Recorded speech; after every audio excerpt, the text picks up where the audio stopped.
Hey, I'm Kramer Ditty. This is Campus Cruisers, and it's stupid dope.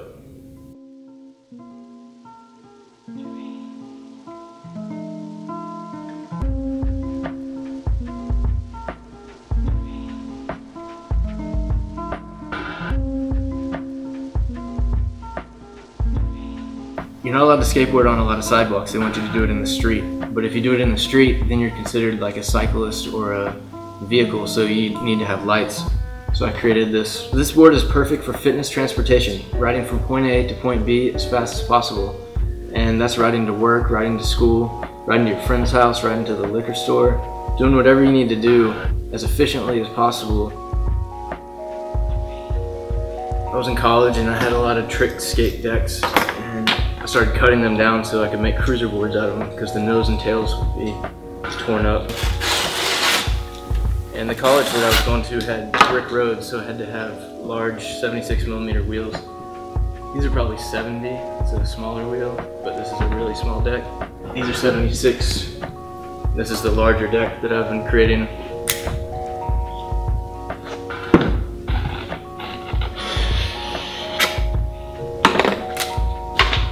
There's a little mini deck. It's not very symmetrical, and that was the greatest thing about switching over to having a company manufacture my boards. Is now that they're all perfectly symmetrical. Each one comes blank, just wood. And I custom paint them and do custom grip tape, but I also like to buy graphic grip tape. Mob grip tape makes some great ones.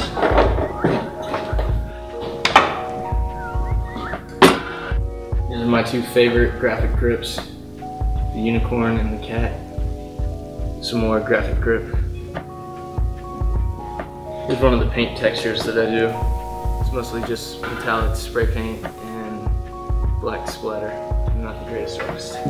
These are not standard skateboard bolts. These are the longer version. So all the bolts that I use on here are 1.5" bolts because it needs to go through the deck, then through the riser, which I use LED risers. They're rechargeable. They can be white on the front, blue in the middle.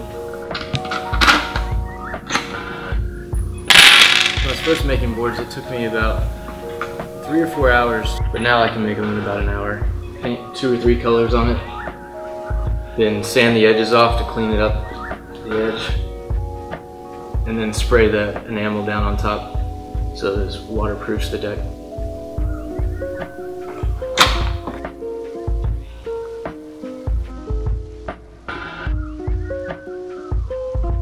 So after making about 100 boards, I finally realized that I should just invest in better tools and it would speed up the time to put these together. So I got a ratchet screwdriver and also a ratchet skate wrench. This is really nice because you can tighten it up without having to readjust your hands. I package all these up in a box and they're sold as complete. Everything is already put together, so there's nothing that you have to do yourself. So this is what the smallest cruiser that I make looks like, and this is from a recycled deck. So this is an Old World Industries board. It's not my design on the bottom. So it's super portable and it's also safe for riding at night. If you order a board, this is what it's gonna look like when it comes in the mail.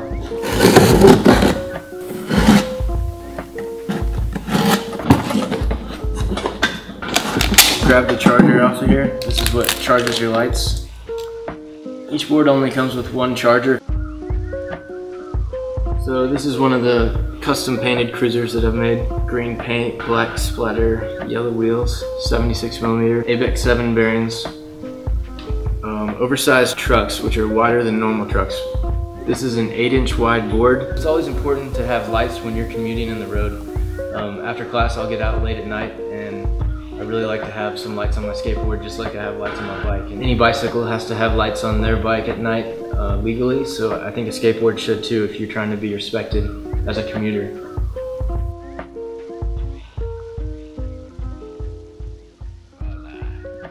You've been slacking, have you? Don't be too cocky. You've lots to learn. Right, try with me. So a lot of times people complain about skateboarding because it's so loud. That usually is because people are riding on very small, hard wheels. When you have these large, big wheels, it's super quiet and comfortable, and most people can't hear you when you're riding down. So one of the reasons I designed this board the way that I did is I wanted to have the board at its widest points where I ride. So my shoes fit right here, right on the inside of the wheels. So right here is your widest part. So there it is here, and there it is. And if I was to go off a curb or something, I would just scoot back and put my foot on the tail here, and then just bonk off the curb. I made it like this so that it's the lightest that it could be, so it's really narrow here, and I cut in as quick as possible. And also I didn't want to get wheel bite, so I made sure to cut this really high.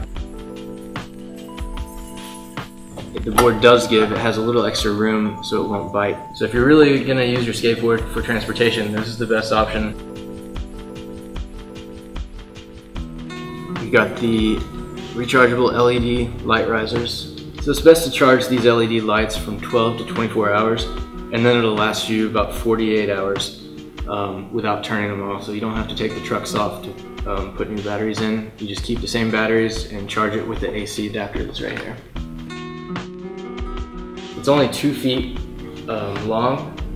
Most skateboards are 2.5 feet long. It's kind of like surfing when you have a small short board that you can cut really quick on the waves. You don't even have to push with your foot. You can actually do tic-tac, which is where you lift the front up and go back and forth, and you can pick up your speed that way. So I added the tail because I know a lot of people like to bonk off some stairs or try to do a couple tricks with it.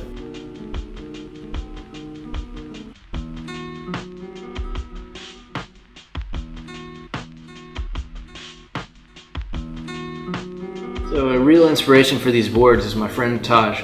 He's 40 years old. He rides these skateboards everywhere he goes, sometimes up to 15 miles in one day. So this is a shout out to Taj out in Cincinnati. I'm moving back to Ohio soon and hopefully skate soon.